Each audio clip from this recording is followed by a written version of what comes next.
فأعوذ بالله من الشيطان الرجيم بسم الله الرحمن الرحيم رب اشرح لي صدري ويسر لي أمري واحلل عقدة من لساني يفقهوا قولي۔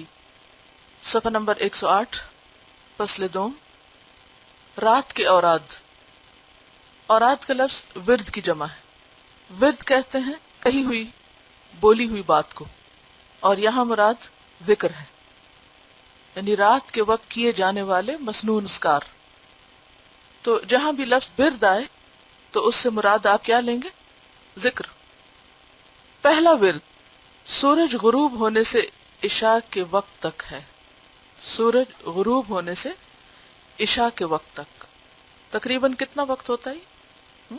1.5 گھنٹہ، 1 hour 30 minutes کا ٹائم ہوتا ہے۔ جب سورج غروب ہو تو مغرب کی نماز پڑھیں، یہ سب سے اہم ترین ورد ہے، اور مغرب اور عشاء کے درمیان کے وقت کو زندہ رکھے۔ وقت کا زندہ رکھنا اور وقت کو مار دینا دو مختلف طریقے ہیں انسان کے وقت کو استعمال کرنے کے۔ وقت کو زندہ رکھنے کا مطلب یہ ہے کہ اس میں ایسے کام کرے کہ جو ہمیشہ ہمیشہ کے لیے باقی رہ جائیں، انسان کو فائدہ دیں، یعنی اس کی آخرت میں۔ یہی وقت کا درست استعمال ہے۔ اور وقت مارنا کا مطلب کہ ٹائم کل کرنا، اور ٹائم کل کس میں کیا جاتا ہے؟ بیکار، لغو، فضول، بے مقصد کاموں میں اسے لگا کر۔ اس وقت کو زندہ رکھے یعنی اللہ کے ذکر اور اللہ کی عبادت سے اور مفید کام کر کے۔ حضرت انس رضی اللہ عنہ سے اللہ تعالیٰ کے قول تتجافى جنوبهم عن المضاجع يدعون ربهم خوفا وطمعا ومما رزقناهم ينفقون، سورۃ السجدہ آیت 16۔ ان کے پہلو بستروں سے الگ رہتے ہیں اور وہ اپنے رب کو خوف اور امید سے پکارتے ہیں اور ہمارے دیے ہوئے سے خرچ کرتے ہیں۔ اس آیت کی تفسیر کے متعلق روایت ہے، یعنی حضرت انس رضی اللہ تعالیٰ عنہ سے، کہ یہ آیت رسول اللہ صلی اللہ علیہ وسلم کے صحابہ کی شان میں نازل ہوئی۔ وہ مغرب اور عشاء کے درمیان نماز پڑھا کرتے تھے۔ تو اس سے کیا پتہ چلتا ہے کہ اس آیت میں جو یہ بات کی گئی کہ ان کے پہلو بستروں سے الگ رہتے ہیں، اس کا یہ مطلب نہیں کہ وہ ساری رات جاگتے رہتے ہیں اور بستر کے قریب نہیں جاتے یا سونے کا نام نہیں لیتے، بلکہ اس کا مطلب یہ ہے کہ رات میں ان پر اللہ سبحانہ وتعالیٰ کی طرف سے جو فرائض عائد ہوتے ہیں ان کو ادا کرتے ہیں، جن میں سب سے پہلے مغرب کی نماز، پھر عشاء کی نماز، ممکن ہو تو تہجد، اور پھر فجر بھی ایک طرح سے رات ہی کے حصے میں آتی، کیونکہ دن کا آغاز سورج طلوع ہونے کے بعد ہوتا ہے۔ اگرچہ فجر اس سے یعنی ارلی بگننگ ہوتی ہے، لیکن اصل میں تو سورج نکلنے کے بعد۔ تو آپ دیکھیے کہ دن کی نمازیں پھر 2 ہی بنتی ہیں، ظہر اور عصر، جو روشنی کے اوقات میں ہم پڑھتے ہیں، اور رات کی نمازیں ایک طرح سے 3 بنتی ہیں۔ تو جب یہ کہا گیا کہ ان کے پہلو بستروں سے الگ ہوتے ہیں، تو مراد اس سے یہ ہے کہ وہ مغرب کے وقت بھی جاگتے ہیں، نماز ادا کرتے ہیں، عشاء کی نماز بھی پڑھے بغیر نہیں سوتے، اور اسی طرح فجر کے وقت بھی سوتے نہیں رہ جاتے بلکہ نماز ادا کرتے ہیں۔ اور جس کو اللہ توفیق دے تو ان 3 کے ساتھ ایک چوتھی نماز بھی شامل کر لے، اور وہ تہجد کی نماز ہے۔ ابو ہریرہ رضی اللہ عنہ نے کہا کہ رسول اللہ صلی اللہ علیہ وسلم نے فرمایا، جس نے مغرب کے بعد 6 رکعت نماز پڑھی، جس کو عام طور پر صلاۃ الاوابین کہا جاتا ہے، اس دوران میں کوئی بری بات نہ کی، یعنی نمازوں کے درمیان، تو یہ 12 سال کی عبادت کے برابر ہوں گی۔ اسے ترمذی نے روایت کیا، لیکن روایت ضعیف ہے، ٹھیک ہے، یعنی یہ روایت صحیح درجے کی نہیں ہے۔ بہرحال کسی بھی فارغ وقت میں نوافل ادا کیے جا سکتے ہیں، اور جتنے چاہیں آپ ادا کریں، لیکن اس اجر کی امید سے جو اس حدیث میں ذکر کیے گئے ہیں وہ نہیں ہو سکتا، کیونکہ وہ اوتھینٹک نہیں ہے۔ دوسرا ورد سرخی غائب ہونے سے سونے کے وقت تک ہے، یعنی مغرب کی نماز تو شفق کے غائب ہونے سے پہلے پہلے پڑھنا ہوتی ہے نا۔ جب شفق غائب ہو جائے یعنی آسمان بالکل سیاہ ہو جائے تو پھر مغرب کی نماز کا وقت نہیں رہتا۔ یہ الگ بات ہے کہ کچھ جگہوں پر شفق بہت دیر تک، حتیٰ کہ عشاء تک بھی باقی رہ سکتی ہے۔ تو دوسرا وقت کون سا ہے؟ سرخی غائب ہونے سے سونے کے وقت تک۔ مستحب ہے کہ عشاء کی اذان اور تکبیر کے درمیان جتنی ہو سکے نماز پڑھے، یعنی اذان اور تکبیر یعنی اقامت کے بیچ میں جو وقت ہوتا ہے اس کو نماز کے لیے استعمال کرنا افضل ہے، یعنی اس وقت کا افضل ترین ورد کیا ہے؟ نوافل۔ ایک اور حدیث کے مطابق بین کل آذانین صلاۃ، کہ ہر دو اذانوں کے بیچ میں نماز ہے۔ تو اس سے مراد دو اذانیں کون سی ہیں؟ ایک ہے جو اس وقت کی اذان ہوتی ہے اور دوسرے تکبیر یا اقامت۔ اقامت بھی ایک چھوٹی اذان ہے۔ تو ان دو کے بیچ کا وقت جو ہے یہ دعاؤں کی قبولیت کا وقت ہوتا ہے، اس وقت جو دعا مانگی جاتی ہے وہ قبول ہوتی، تو اس وقت کو ادھر ادھر گھوم پھر کر ضائع نہیں کرنا چاہیے، بلکہ خصوصاً اگر آپ مسجد میں ہو۔ بہت سے لوگ مسجد میں ہوتے بھی ہیں، جب اذان ہو رہی ہوتی ہے اس وقت وہ واش روم میں ہوتے ہیں، اب وہ اذان کا جواب کیسے دیں گے؟ جب جواب نہیں دیں گے تو دعا کیا مانگیں گے وہاں؟ کوئی مجبوری تو ہو سکتی ہے کہ انسان تکلیف میں ہو تو وہ چلا جائے، لیکن پروگرام اس طرح بنانا چاہیے کہ یا تو اذان سن کر اندر داخل ہوں، یا پھر یہ ہے کہ اذان سے پہلے ہی آپ فارغ ہو جائیں۔ تو اس وقت کو اذان کا جواب دے کر دعا میں، اور دعا کے بعد کوشش کریں کہ 2 نفل پڑھ لیں، اور اگر 2 نفل نہ بھی پڑھ سکیں تو کم از کم خاموشی اختیار کریں۔ بہت دیر تک مسجد کے واش روم میں کھڑے رہنا اور صرف سکارف ہی ٹھیک کرتے رہنا اور آئینے میں ہی خود کو دیکھتے رہنا، یہ وقت کا انتہائی نقصان دہ استعمال ہے۔ یعنی اگر ہمارا دوپٹہ تھوڑا ٹیڑھا بھی ہو گیا یا لمبا ہو گیا یا چھوٹا ہو گیا یا الٹا ہو گیا یا سیدھا ہو گیا تو اللہ کی نظروں میں ہمارے مقام میں کوئی کمی نہیں آئی۔ یقین مانیے کہ اللہ تعالیٰ ہماری شکلوں صورتوں کو بالکل نہیں دیکھتا۔ ان اللہ لا ينظر الى صورکم ولا الى اموالکم، نہ اللہ تمہاری صورت دیکھتا نہ تمہارے مال دیکھتا ہے، ولکن ينظر الى قلوبکم واعمالکم، لیکن وہ تمہارے دلوں کو دیکھتا ہے اور تمہارے اعمال کو دیکھتا ہے۔ اگر لوگوں کی نظروں میں تھوڑی دیر کے لیے ہم بہت خوبصورت بھی لگ گئے تو ہمیں کیا انعام دیتے ہیں؟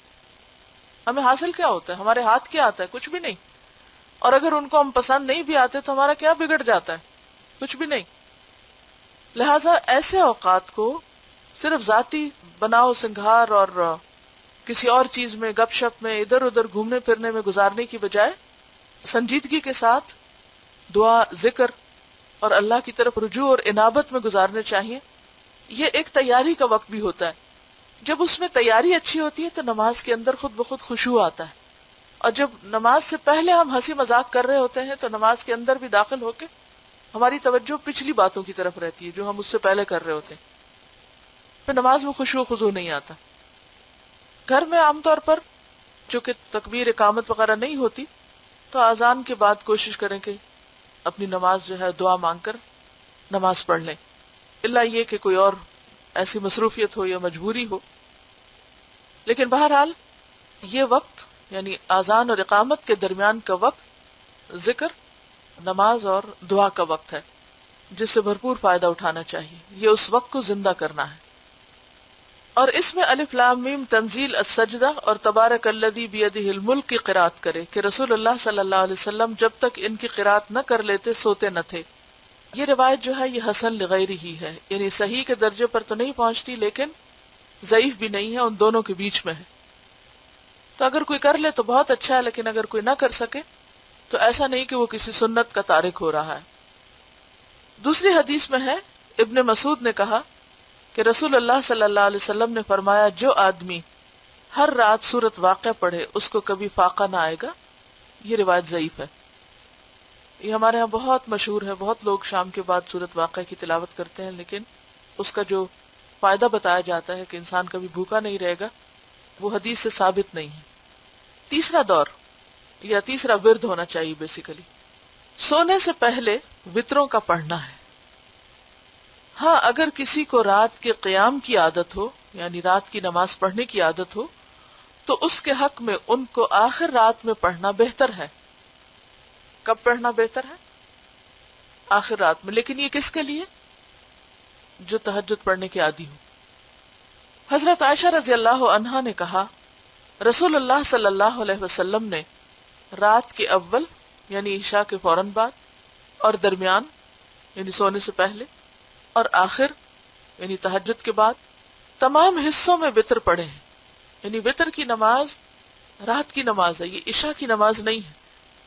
بہت سے لوگوں کو یہ مس انڈرسٹینڈنگ ہے کہ وتر عشاء کا حصہ نہیں۔ آپ چاہیں تو عشاء کے ساتھ پڑھ لیں، کیونکہ کنوینئنس کے لیے لوگ عشاء کے ساتھ ہی ملا لیتے ہیں کہ ایک ہی دفعہ پڑھ کے فارغ ہو جائیں۔ چاہیں تو آپ سونے سے پہلے 2 نفل اور پڑھ کے اور وتر پڑھ کے پھر سو جائیں اگر تہجد کے لیے نہیں اٹھ سکتے، اور چاہیں تو پھر آپ تہجد کے لیے جب اٹھیں تو پھر وتر پڑھیں۔ لیکن آخر عمر میں آپ نے سحری کے آخر میں وتر پڑھے، یعنی آخری عمل جو آپ کا ہے وہ کیا ہے؟ سحری کے وقت کا ہے، تہجد کے وقت آخری نماز کیا جائے۔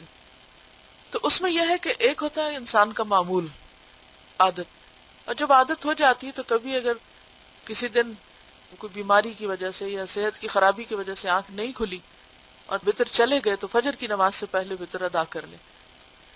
لیکن اگر کسی کو صبح اٹھنے کی عادت ہی نہیں ہے اور اس کو پتا ہے کہ میں نہیں اٹھ سکتا اور گمان غالب یہی ہے کہ اٹھ نہیں سکوں گا، تو پھر بہتر ہے کہ رات سونے سے پہلے ہی ادا کر لیں۔ یعنی اس میں کاؤنٹ یہ کرے گا کہ آپ کی اپنی نیت اور ارادہ کیا ہے، کیونکہ اگر نیت اور ارادے کے ساتھ آپ سوئیں اور کسی وجہ سے نہیں اٹھ سکے تو رفع القلم عن 3، 3 لوگوں کا قلم اٹھا لیا جاتا ہے، یعنی لکھا نہیں جاتا ان کے خلاف، اور ان میں سے ایک وہ ہے کہ جو سو رہا ہو، یعنی ایسا سوئے کہ اس کے اٹھنا، یعنی اس سے نہیں کہ جان بوجھ کے غفلت کی نیند سویا، لیکن انسان ہے، کمزور ہے، سوتے ہوئے وہ اپنے کنٹرول میں نہیں ہوتا، تو اس صورت میں قابل معافی۔ پھر جب وہ اٹھے گا تو اس وقت کا پڑھنا ہی ادا کرنا ہے۔ پھر وتروں کے بعد 3 مرتبہ کہے سبحان الملک القدوس، سبحان الملک القدوس، سبحان الملک القدوس، پاک ہے اللہ بادشاہ نہایت ہی پاک۔ یہ مسنون دعا ہے وتر کے بعد کی۔ اور آپ دیکھیے کہ بہت سارے اذکار پہ ایک مسنون ذکر بھاری ہوتا ہے، آپ جو چاہیں پڑھتے رہیں، لیکن اگر تھوڑا سا بھی وہ پڑھیں جو نبی صلی اللہ علیہ وسلم نے پڑھا ہے تو اس میں ذکر کا اجر بھی ہوگا اور اس کے ساتھ سنت کی پیروی کا اجر بھی مل جائے گا۔ اور ظاہر ہے کہ نبی صلی اللہ علیہ وسلم کی جو سلیکشن ہے، اس سے فائن سلیکشن، اس سے بہترین سلیکشن کس کی ہو سکتی کہ آپ نے مخصوص چیزوں کو مخصوص اوقات میں ادا کیا ہے۔ چوتھا ورد سونا ہے، سونا بھی عبادت ہے، اور ہم نے اس کو بھی اوراد میں شمار کیا ہے، کیونکہ اگر اس کے آداب کی رعایت کی جائے اور اس کا مقصد اچھا ہو تو یہ بھی عبادت شمار ہوتا ہے۔ بہت سے لوگ اس کو عبادت شمار نہیں کرتے، جبکہ اگر سونے کا طریقہ درست ہو، سونے کے آداب کو فالو کیا جائے جو مسنون آداب ہیں، اور مقصد اچھا ہو کہ سونے کے بعد اٹھ کر طاقت حاصل کر کے مزید اچھے کام کروں گا، تو یہ بھی عبادت ہے۔ معاذ رضی اللہ عنہ نے کہا، میں اپنی نیند میں بھی ثواب کی امید رکھتا ہوں جیسے کہ اپنے قیام کے ثواب کی امید رکھتا ہوں، اور اللہ بندے کے گمان کے مطابق ہے۔ اب کون سے آداب ایسے ہیں کہ اگر آپ ان کی پیروی کریں تو آپ کو سونے پر بھی اجر ملے گا؟ ان میں سے یہ ہے کہ باوضو سوئے، کیونکہ حضرت عائشہ نے روایت کیا ہے کہ نبی صلی اللہ علیہ وسلم جب سونے کا ارادہ کرتے تو نماز کی طرح کا وضو کرتے۔ حضرت عبداللہ ابن عمرو ابن عاص نے کہا کہ نیند میں ارواح آسمان کی طرف چڑھتی ہیں تو ان کو عرش کے پاس سجدہ کرنے کا حکم ہوتا ہے۔ جو باوضو ہوتے ہیں وہ عرش کے پاس سجدہ کرتے ہیں، اور جو باوضو نہیں ہوتے وہ عرش سے دور رہ کر سجدہ کرتے ہیں۔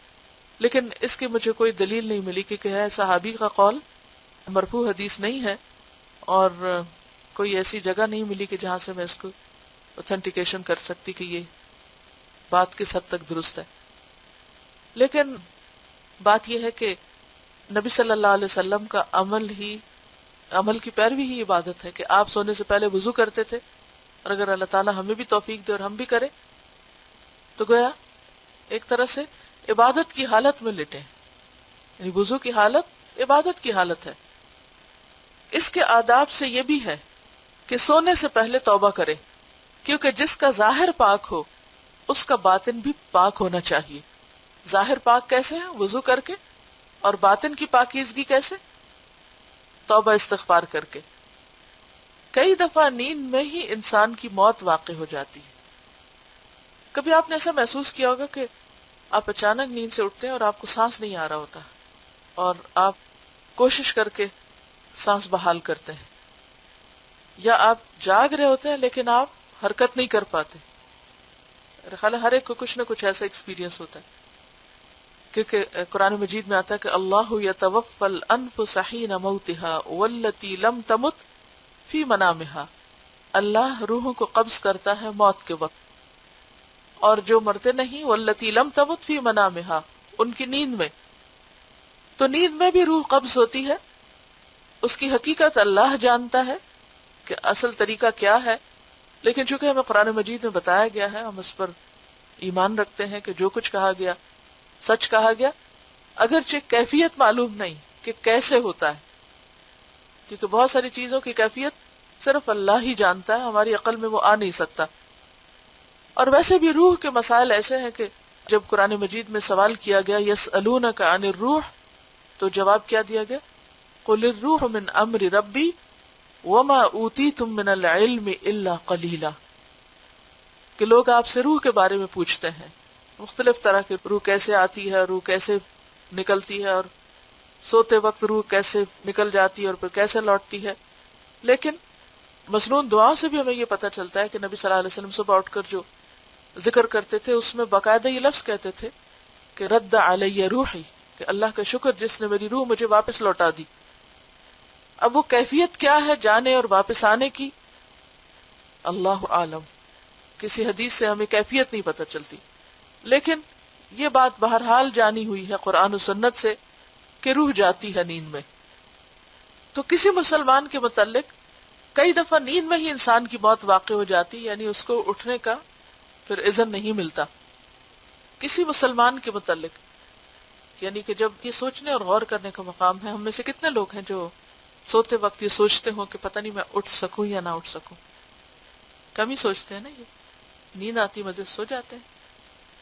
یہ سوچنا ضروری ہے, اس کو غور کیا کریں کہ میں اس وقت ایک اور دنیا میں جا رہا ہوں اور اللہ چاہے گا تو واپس اٹھوں گا.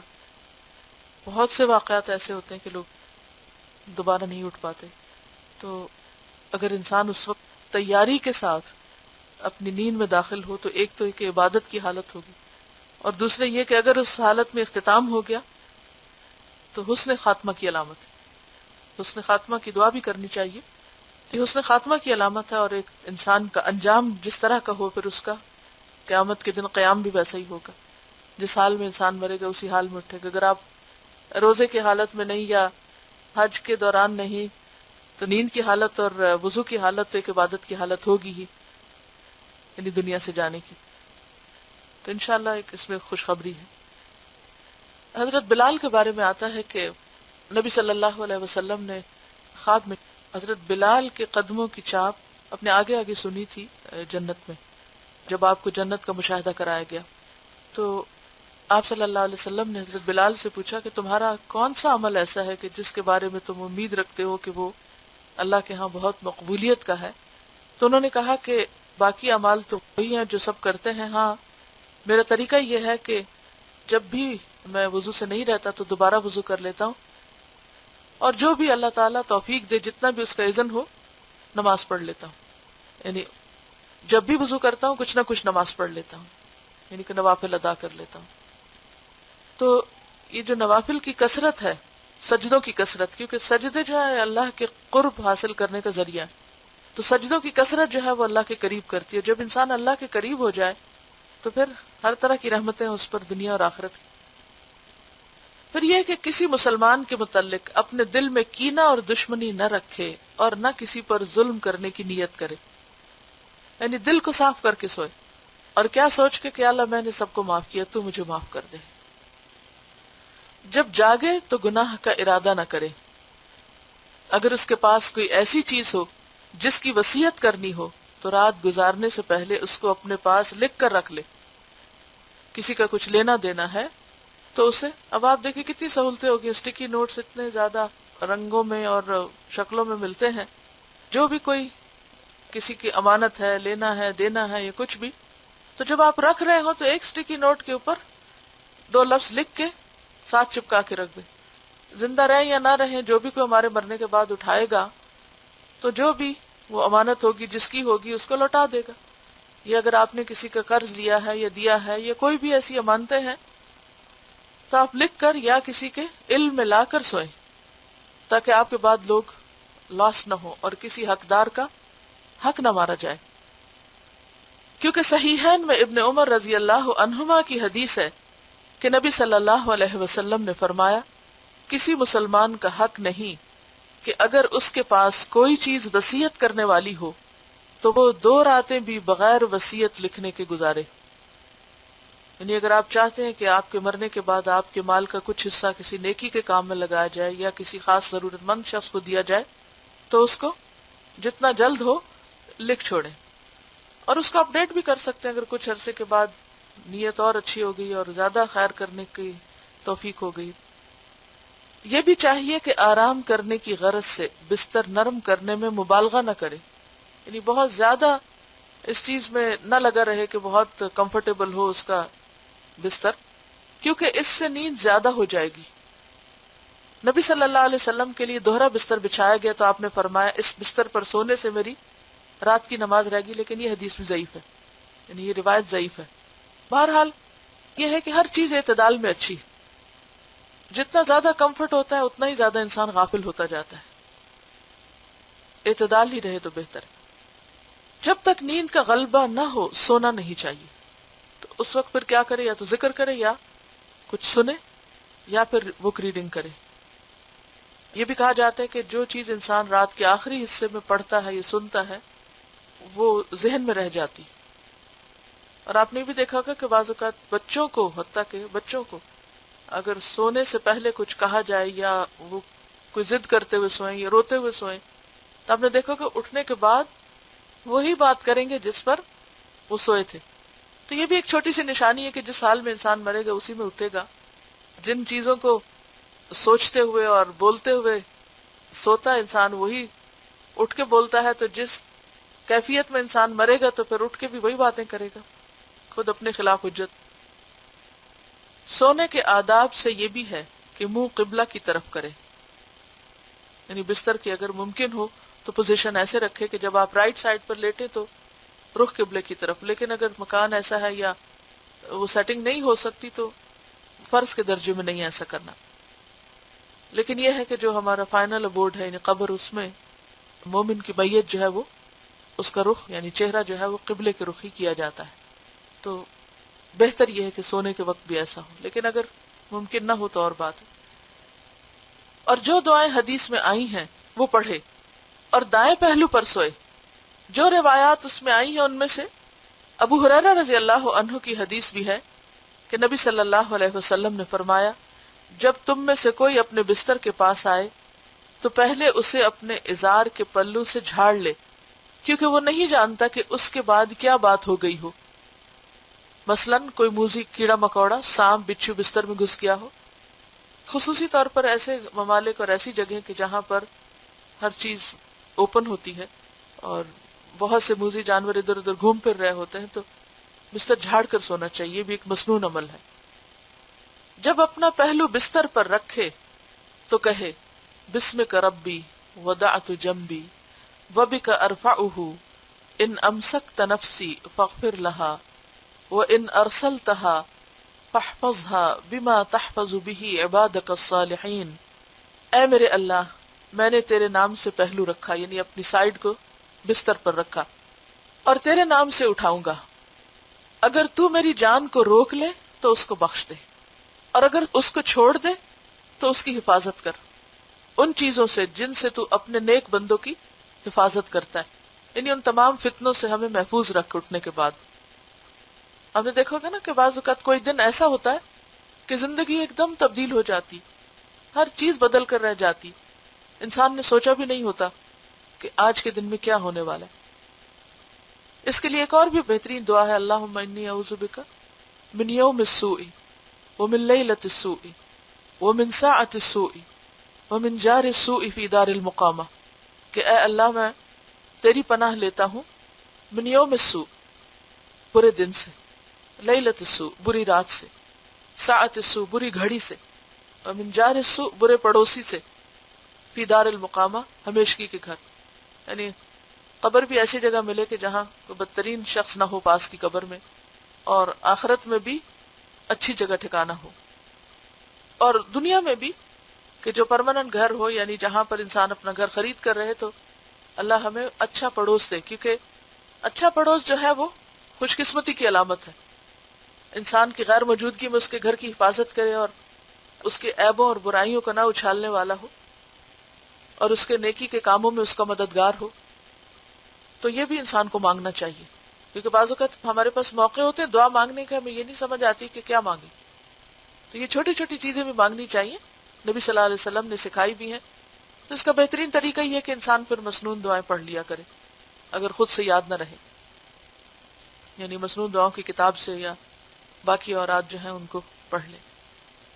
صحیحین میں حضرت عائشہ رضی اللہ عنہا کی حدیث بھی ہے کہ نبی صلی اللہ علیہ وسلم جب بستر پر آتے تو ہر رات اپنی ہتھیلیوں کو جمع کرتے، یوں دونوں ہتھیلیوں کو اکٹھا کر لیتے، پھر ان میں پھونکتے، یعنی دونوں کے اندر اکٹھے پھونکتے، اور ان میں قل هو اللہ احد اور قل اعوذ برب الفلق اور قل اعوذ برب الناس پڑھ کر پھونکا کرتے، پھر اپنے ہاتھوں کو اپنے سارے جسم پر پھیرتے جہاں تک ہاتھ پہنچتے، سر اور منہ سے شروع کرتے، یعنی اوپر سے شروع کر کے پورے جسم پر، پھر اپنے ہاتھوں کو اپنے سارے جسم پر پھیرتے جہاں تک ہاتھ پہنچتے، سر اور منہ سے شروع کر کے، اور جسم پر ہاتھ پھیرتے جاتے، ایسا 3 مرتبہ کرتے، ٹھیک ہے، یعنی اوپر سے لے کے نیچے تک 3 مرتبہ آپ ہاتھ پھیرا کرتے تھے۔ صحیحین میں حضرت براء بن عازب رضی اللہ عنہ کی حدیث بھی ہے کہ نبی صلی اللہ علیہ وسلم نے فرمایا، جب تم اپنے بستر پر آنے لگو تو نماز کی طرح وضو کرو، پھر اپنے دائیں پہلو پر لیٹ جاؤ اور کہو اللہم اسلمت نفسی الیک ووجہت وجہی الیک وفوضت امری الیک والجأت ظہری الیک رغبتا ورہبتا الیک لا ملجأ ولا منجا منک الا الیک آمنت بکتابک الذی انزلت ونبیک الذی ارسلت۔ اے اللہ، میں نے اپنی جان تیرے سپرد کی اور اپنی توجہ تیری طرف کی، یعنی سب کچھ بھلا کے، دنیا کے سارے غم فکریں، اور اپنے کام تیرے سپرد کیے، کیونکہ آخر تک کام تو ختم نہیں ہوتے نا، دن ختم ہو جاتا ہے لیکن کام ختم نہیں ہوتے، تو پھر انسان کو پریشانی ہوتی ہے کہ پتہ نہیں کیا ہوگا، اور اس وقت خاص طور پر جب انسان تنہا ہوتا ہے تو کئی چیزیں ذہن میں گھوم رہی ہوتی ہے، پھر وہ اگر پریشانی لگی رہے تو نیند بھی نہیں آتی، تو اس وقت کتنی خوبصورت دعا ہے، کیا کہے، میں نے اپنے کام تیرے حوالے کی، جو میں کر سکتا تھا کر لیا، اور جو نہیں ہوا وہ اب تیرے حوالے، جیسے تو چاہے، اور میں نے رغبت اور خوف سے تیری پناہ چاہی، یعنی شوق سے بھی تیری طرف آتا ہوں اور ڈر کے بھی تیری ہی طرف آتا ہوں، تیرے سوا نہ کوئی پناہ کی جگہ ہے نہ نجات کی، اور جاؤں کہاں، میں تیری کتاب پر ایمان لایا جو تو نے نازل کی، یعنی خاص طور قرآن مجید کا ذکر اس وقت، اور تیرے بھیجے ہوئے نبی پر ایمان لایا، اگر اس رات میں مر گیا تو فطرت اسلامیہ پر مرے گا، اور اگر صبح کرے گا تو بھلائی پائے گا۔ اب بات یہ کہ اتنی دعائیں اگر آپ کو زبانی یاد نہیں تو سمپل آسان سا طریقہ ہے کہ ان کی فوٹو کاپی کر کے کسی کارڈ کے اندر لگا دے۔ میں نے اسی طرح کیا ہوا ہے، اس سائز کا کارڈ ہے، جیسے یہ وش کارڈ نہیں ہوتے، تو کسی نے اپنے ہاتھ سے پینٹ کر کے مجھے بہت خوبصورت ایک کارڈ بھیجا، تو میرا دل نہیں چاہا اس کو تھرو کرنے کو، تو میں نے دعاؤں کی کاپی کر کے اس کارڈ کے اندر چپکائی ہوئی ہے، اور اس کو بند کر کے ٹیبل پر ہی رکھا ہوا، پڑھا ہوا بھی ہو تو لگتا ہے خوبصورت چیز کو پڑھی، پھر اس کو سمیٹنا نہیں پڑتا۔ اور سونے سے پہلے، کیونکہ اس وقت نیند کا بھی غلبہ ہوتا ہے، بعض اوقات تھکا ہوا بھی ہوتا ہے، بعض اوقات پھر وہ سیکوینس میں دعائیں یاد نہیں ہوتی، تو صرف چند سیکنڈ لگتے ہیں ان کو کھول کر، اگر زبانی یاد بھی ہو اور سیکوینس یاد نہ رہے تو صرف ایک لفظ دیکھیں، پھر اللہ سے مانگے، پھر اگلا نئی دعا دیکھ لیں، پھر اگلا، اور اس طرح آپ ساری چیزیں پوری کر لیں گے، انشاءاللہ کچھ بھی نہیں بھولے گا۔ چھوٹا سا عمل ہے لیکن بہت آسان، لیکن مجھے اس تدبیر نے بہت فائدہ دیا، عمل کرنا آسان ہو گیا، ورنہ سوچتی رہتی تھی اور بھول جاتی تھی۔ اگر اس رات میں مر گیا تو فطرت اسلامیہ پر مرے گا، اور صبح کرے گا تو بھلائی پائے گا۔ حضرت علی رضی اللہ عنہ سے روایت ہے کہ رسول اللہ صلی اللہ علیہ وسلم نے ان سے اور حضرت فاطمہ سے کہا جب تم بستر پر آ کر لیٹ جاؤ تو سبحان اللہ 33 بار، الحمدللہ 33 بار، اللہ اکبر 34 بار کہو، یہ تمہارے لیے خادم سے بہتر ہے۔ متفق علیہ روایت ہے۔ ایک مرتبہ نبی صلی اللہ علیہ وسلم کے پاس کچھ غلام آئے تو حضرت فاطمہ آپ کے پاس گئی اور شکایت کی کہ میرا بہت زیادہ کام ہوتے، سارے چھوٹے بچے بھی تھے اور مصروفیت تھی اور سہولتیں ایسی نہیں تھی، اور بتایا کہ کس طرح کام کر کر کے ان کا ہاتھ جو ہیں وہ بھی خراب ہو گئے ہیں، لیکن نبی صلی اللہ علیہ وسلم نے وہ خادم باقی لوگوں پہ تقسیم کر دی اور آپ کو یہ تسبیحات سکھائیں کہ فاطمہ اگر تم سونے سے پہلے یہ پڑھ لو گی تو تمہاری ساری تھکاوٹ اتر جائے گی، تو یہ تمہارے لیے خادم سے بہتر۔ تو اگر ہم سب بھی اس ورد کا صرف 1.5 منٹ لگتا ہے اہتمام کریں تو انشاءاللہ دن بھر کی تھکاوٹ بھی دور ہو جائے گی، اور اگر نیند نہ آنے کا مسئلہ ہو تو نیند لانے کا بھی بہترین نسخہ ہے یہ۔ ان کا کہنا یہ ہے کہ بستر پر لیٹنے سے پہلے ہی پڑھ لیں، کیونکہ لیٹنے پر فوراً اگر نیند آ جاتی ہے اور مشکل ہوتا ہے تو ایسا کر سکتے نہیں، بیٹھ کے پڑھ کے پھر آپ لیٹ جائیں تاکہ آپ کی رہ نہ جائے پڑھائی۔ رمضان کے صدقہ فطر کی حفاظت میں حضرت ابو ہریرہ کی حدیث مشہور ہے کہ شیطان نے ان سے کہا جب تم بستر پر آؤ تو آیت الکرسی پڑھو، تم پر اللہ کی طرف سے ہمیشہ ایک نگہبان رہے گا اور شیطان تمہارے قریب نہ آئے گا۔ تو انہوں نے رسول اللہ صلی اللہ علیہ وسلم کو بتایا، آپ نے فرمایا تھا وہ بڑا جھوٹا لیکن تم سے اس نے سچ کہا۔ یہ ایاک نستعین میں حدیث موجود ہے، اور اس میں بھی یہ ہے کہ جب آپ آیت الکرسی پڑھیں تو چاروں کونوں میں پھونک بھی مار لیں، اس سے ایک حصار ہو جاتا ہے۔ مسلم کے افراد میں ہے کہ نبی صلی اللہ علیہ وسلم جب اپنے بستر پر آتے تو کہتے الحمدللہ الذی اطعمنا وسقانا وکفانا وآوانا فکم من لا کافی لہ ولا مووی لہ۔ سب تعریفیں اللہ کی ہیں جس نے ہمیں کھلایا پلایا اور کفایت کی اور جگہ دی، کتنے ہی آدمی ہیں جن کی کفایت کرنے والا کوئی نہیں، یعنی جن کے کام بنانے والا کوئی نہیں، اور نہ کوئی پناہ دینے والا ہے، نہ ان کا کوئی ٹھکانہ ہے، ہوم لیس پیپل۔ ولا مووی اللہ، آوا یؤوی، ایوا کا مطلب ہوتا ہے ٹھکانہ دینا، پناہ لینا، یعنی جن کے پاس کوئی جائے پناہ نہیں، کوئی شیلٹر نہیں، کوئی ہوم نہیں، سڑکوں پہ پڑے، اور ایسے لوگ لاکھوں کی تعداد میں ہے دنیا میں۔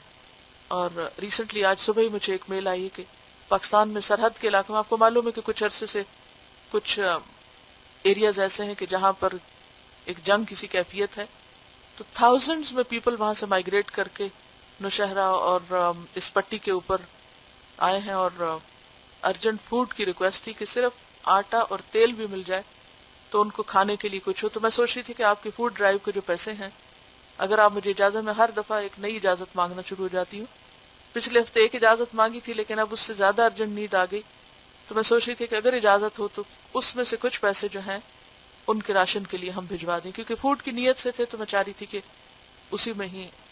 اب آپ دیکھیں کہ ایسے لوگ ہیں کہ جن کا کوئی رشتہ دار نہیں، کچھ نہیں، وہ آئیں گے، ٹینٹ لگائیں گے اور کہیں نہ کہیں بیٹھ جائیں گے، اور کھانے کو کچھ نہیں، کام نہیں۔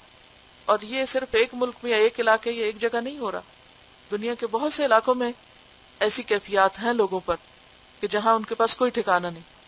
اگر ہم کچھ بھی نہیں کرتے تو کم از کم یہ تو سوچیں کہ ہمیں جو اللہ نے ٹھکانہ دیا ہے، جو گھر دیا ہے، جو بستر دیا ہے، اس پر شکر گزار ہوں اور اپنے دل سے ساری شکایتیں نکال دیں، ساری نفرتیں دور کر لیں، اور جو کچھ ملا ہے اس پر خوش ہو جائیں اور اللہ سے راضی ہو کر ان نعمتوں کی قدر کریں، تو انشاءاللہ یہ سونا بھی پھر آپ کا عبادت بن جائے گا۔ تہجد کے لیے اٹھے تو وہی دعا پڑھے جو رسول اللہ صلی اللہ علیہ وسلم پڑھا کرتے تھے۔ اور یہ کب پڑھتے تھے آپ؟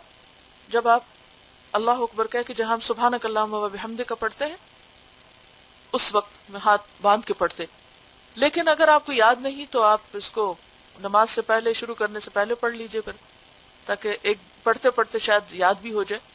تو یہ دعا الگ سے ہم نے چھپائی ہوئی ہے، میرے خیال ہے ریسیپشن پہ اویلیبل ہوگی، آپ اس کو لے کے ایک پوسٹر کی شکل میں کہیں بھی بیڈ روم میں لگا دیں یا کہیں رکھ دیں، تاکہ بار بار کتاب کوئی کھولنی نہ پڑے اور آپ کو یاد بھی ہو جائے۔ اور دعا کیا ہے؟ اللہم ربنا لک الحمد انت قیم السماوات والارض، انت قیم السماوات والارض ومن فیہن، ولک الحمد انت نور السماوات والارض ومن فیہن، وَلَكَ الْحَمْدُ أَنْتَ مَلِكُ السَّمَاوَاتِ وَالْأَرْضِ وَمَنْ فِيهِنَّ وَلَكَ الْحَمْدُ أَنْتَ الْحَقُّ وَوَعْدُكَ الْحَقُّ وَلِقَاؤُكَ حَقٌّ وَالْجَنَّةُ حَقٌّ وَالنَّارُ حَقٌّ وَالنَّبِيُّونَ حَقٌّ وَمُحَمَّدٌ حَقٌّ وَالسَّاعَةُ حَقٌّ اللَّهُمَّ لَكَ أَسْلَمْتُ وَبِكَ آمَنْتُ وَعَلَيْكَ تَوَكَّلْتُ وَإِلَيْكَ أَنَبْتُ وَبِكَ خَاصَمْتُ وَإِلَيْكَ حَاكَمْتُ فاغفر لي ما قدمت وما اخرت وما اسررت وما اعلنت۔ اے اللہ ہمارے رب، تیری ہی سب تعریفیں ہیں، تو ہی آسمانوں اور زمینوں اور ان کی مخلوقات کو سنبھالے ہوئے ہے، اور تیری ہی تعریف ہے۔ تو ہی آسمانوں اور زمینوں اور ان کے اندر کی چیزوں کو روشن کرنے والا ہے، اور تیری ہی تعریف ہے۔ تو ہی آسمانوں اور زمین اور ان کے اندر کی چیزوں کا بادشاہ ہے، اور تیری ہی تعریف ہے۔